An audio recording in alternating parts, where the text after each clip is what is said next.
temperatures couldn't deter hundreds of fans in Melbourne last night.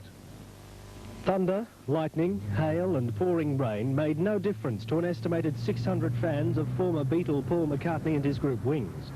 They queued through the night, rugged against the cold and rain as best they could, in the hope of buying tickets for the group's second concert. The first of the fans gathered at 9 o'clock yesterday morning. The lines grew throughout the day and overnight until just before the booking offices opened this morning. Police said some 1,500 fans were waiting. Among the wet and bedraggled campers, there were new fans from office workers to children in school uniforms, all hoping to get tickets for the Wings concert next month. Graham Cumming, News Centre 9. Many fans had spent the night sleeping on the pavement outside the Tivoli arcade with one eye open for queue jumpers. By the time the doors opened at 8 a.m., there were more than 1,000 people waiting for tickets. The 2,000 seated tickets at almost $10 each sold in the first 2 hours, and 11,000 lawn tickets at $6.80 were sold by noon. The concert is to be held in the Sydney Myer Music Bowl. Phil Roman asked one of the ticket sellers if it reminded him of Beatlemania. Looks like it, but we haven't had anything like this since. That was the last time they queued up overnights and things like that. On the Rolling Stones, of course, but this is the biggest we've had for some time. How long have you been waiting? 22 hours. Been here since 10 o'clock in the morning. What sort of seats did you get? The best. It's front row centre. No worries. Do you have any problems waiting overnight? Oh, no real problems. There was a few trying to jump in the queue, you know, but had a big guy here, he chucked him out for us. No worries. You've been there all night, have you?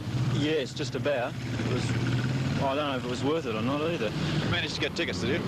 Yeah, I got the lucky last seat ticket, and then I got the one in the lawn. I don't know who I'm taking. It's going to appreciate this or not. Well, in that case, you really think it was worth waiting in a queue all night? Well, as far as I'm concerned, it's not. I've got to work today. I've got a flat tyre on the bike. I only got one seat ticket instead of two, which I hoped for. But I don't know whether it was worth it or not. I hope it's a good concert. That's all I can hope. The gaggle of cameramen, reporters and radio announcers easily outnumbered the scattered group of fans who came to see their idol with his band Wings. But if the days of near riots and Beatlemania are gone, it didn't seem to worry Paul McCartney. McCartney, arm in arm with his longtime wife Linda, was cheery and relaxed, though showing signs of fatigue from his 17-hour flight. Television interviews were out. McCartney has a once-and-for-all media conference scheduled for Sunday. However, he did stop to chat briefly with a cluster of radio men bristling with microphones. I spoke with him later and asked if he was worried about the seemingly lax security precautions for him. The former Beatle said he paid little attention to what he called that sort of thing, though the promoters revealed earlier that the McCartney children have a bodyguard. McCartney said it was always possible he'd be shot at, but he didn't think it would ever happen to him. Besides, he didn't like to think about it. McCartney arrived here with 19 of his 38-member entourage, including a tutor and a housemaid, the rest are coming later, and 25 tons of custom-built equipment.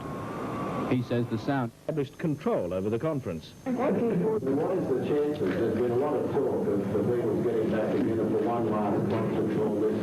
No chance, no. No, we're getting back together with Norm. We're forming a group with Norm here. That's enough, thank you. What will Norm be doing? Well, actually, he's playing tea-chest bass and washboard at the same time. Norm, I tell you what, get an electric shaver.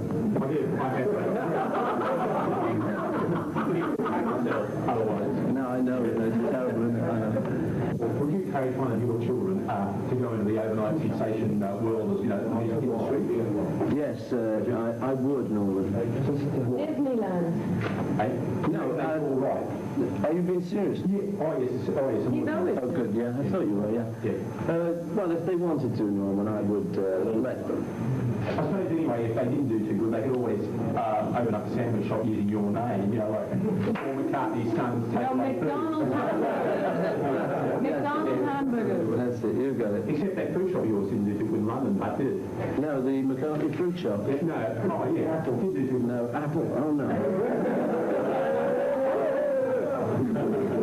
Give that man a drink. Was that one of John's rivals, It was, Norm, yeah.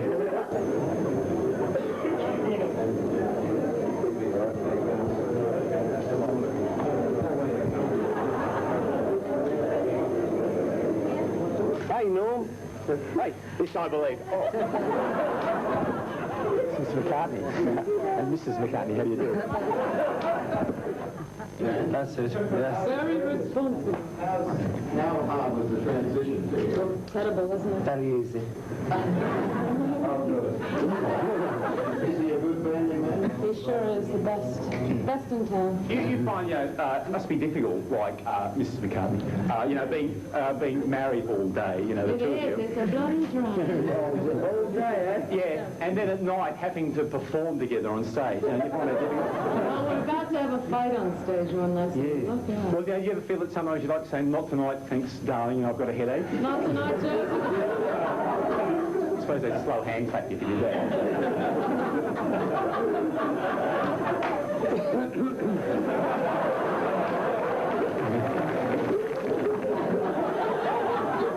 Would you encourage one of your children to go into the overnight sensation world of, the music industry?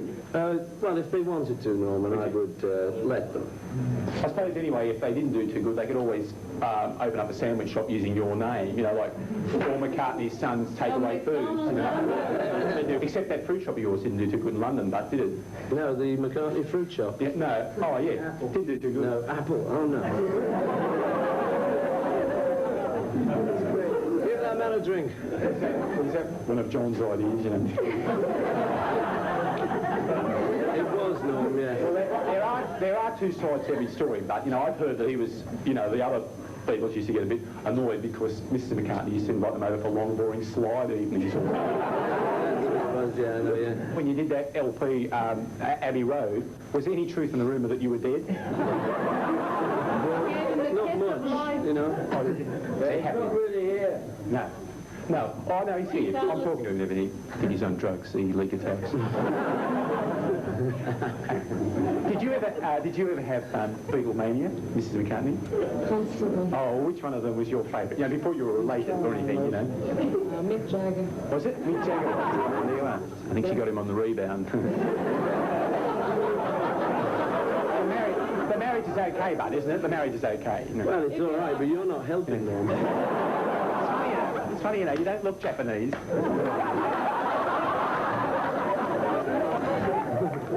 Reading in Rolling Stone magazine, or it could have been Reader's Digest actually. There was something in the dentist room with the front cover ripped off anyway. But part of the reason for the success of your group is that the young people think the guitar is a sort of a symbol. Well, it represents, Sex, you can say that. Sensual. It's all right, you can say it. Try it, go on. Sex. It represents down under, on a man. Do you reckon that's part of the reason for your success? Yeah. Well, I think so, Norm. Yeah, I think this is it. It's this guitar. It's the sex symbol. I think that's what does it. That's the whole thing. Anyway, I didn't think it was because Sister Janet Mead, when she plays a guitar, I don't get the feeling from her. Or Bill and Boyd, Thank you and good night. Oh, come on, let's keep going. It's nice and warm. Can I have an autograph, please? No, sorry, no. Can I have an autograph? Sorry, no. Oh, have you got a pen? Mr. McCartney, I was very impressed with your performance last night on stage. Was that an organ you were playing, or were you sitting behind a roll-top desk? I was sitting behind a Model T board. I thought you might have been counting the house and, working out the pay slips for the boys. Oh, that's good. Can you pass it around and sit down? That's so wonderful, isn't it? Mr. McCartney, I was standing next to him.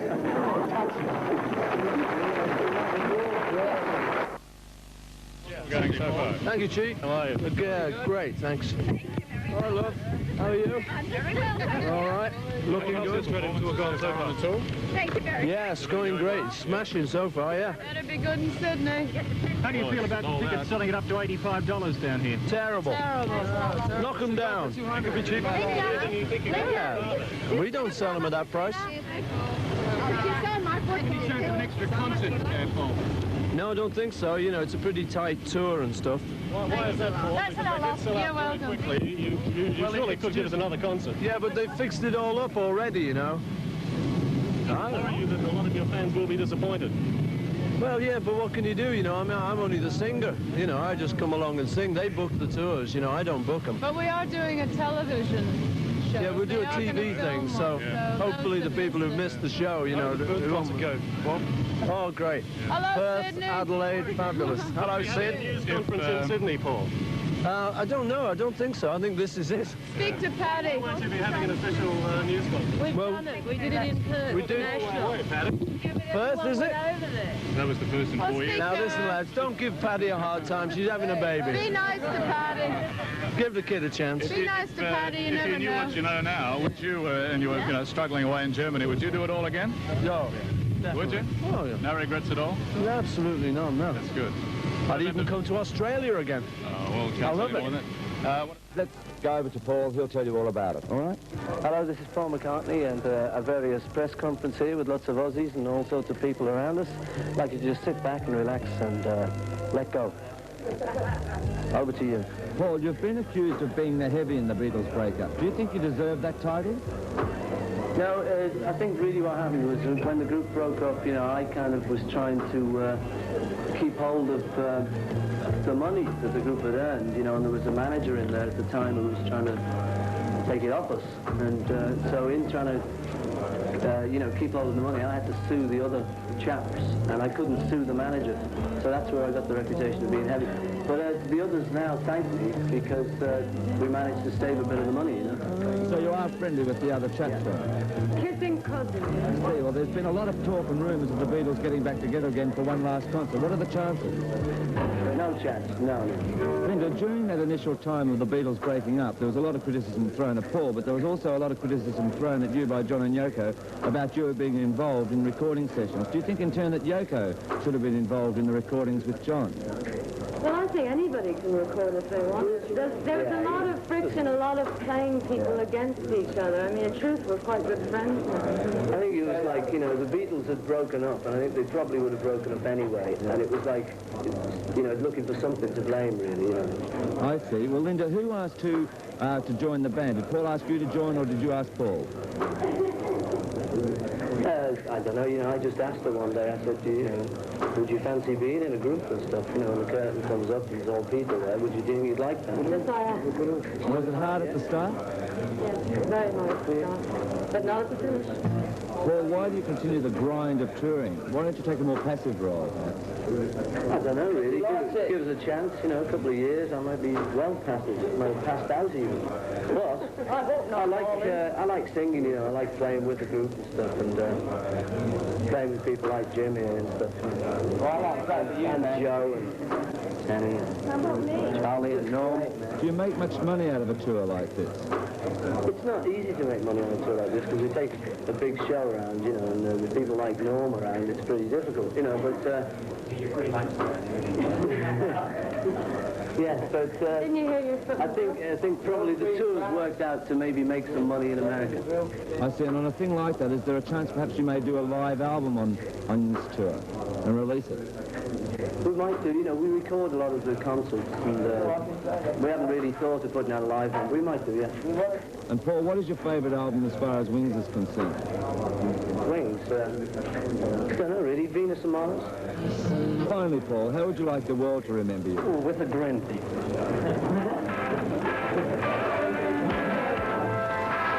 Welcome for them at Tullamarine Airport. There were no fans around, but airport workers thought it too good an opportunity to miss and got autographs while they were in the offing.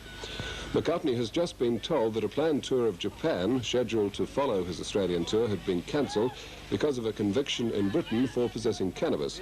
Phil Roman was at the airport to greet the group. Good morning. Good afternoon, cameras. Here before going. How do you feel about being kept out of Japan, Paul? Oh, it's a bit tough, you know. It's a pity because we were ready to go and everything, and it's. So we thought, well, let's. But some places are a bit more old-fashioned than others, you know. The offence was a long time ago, wasn't it? Yeah, 2 years old too. I mean, you know, yeah, it's a bit much, you know. You didn't think that. It's been cleared in America. You know, we're allowed to go in America and Australia. We're allowed in there. Hey, it's a bit of a drag, yeah, but, you know, if the man says we can't go in, then we can't go in. We just have to wait till next time, you know. How are the concerts so far? In Australia?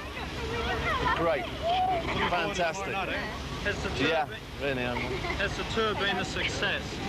Oh, yeah, so far. As good as you McCartney then introduced the other members of Wings, the British and American musicians that he formed into a group 4 years ago. His wife Linda is a member of the group. These are the chaps. This is Jim. Hi. This is Joe. Hello, hello. My name's Paul. Oh, really? This is Linda, and this is what's your name? Denny Lane, I think. Denny. Something like that. We don't mention him too much, though. Hello, Melbourne. Hey. Hi there. We've heard a lot about this place. All good. Yeah. Modern musical, look out. All right, we'll see you tomorrow then.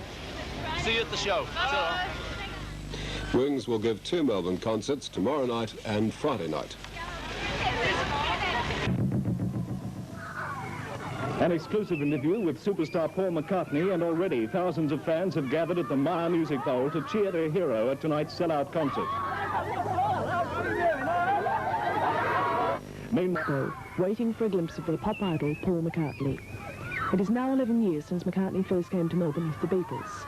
His reception today may not have been so big, but the enthusiasm was just as great as ever.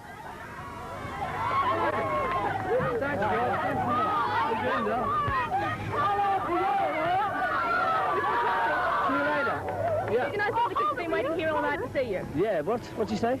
Some of the kids have been waiting here all night to Is see that you. right? Well, I've been waiting just down the road to see them. All night, Well, the weather's good, so they've had a good night. Oh, love Yeah, it. it's a beautiful place, isn't it? Eh? Concert's been good for you? Yeah, lovely. Oh, great. Yeah. Just shake your hand, please. you doing? Just shake your hand, please. Yeah. Thank you. Okay then. I'll see you later anyway. Thanks very much. Thank you.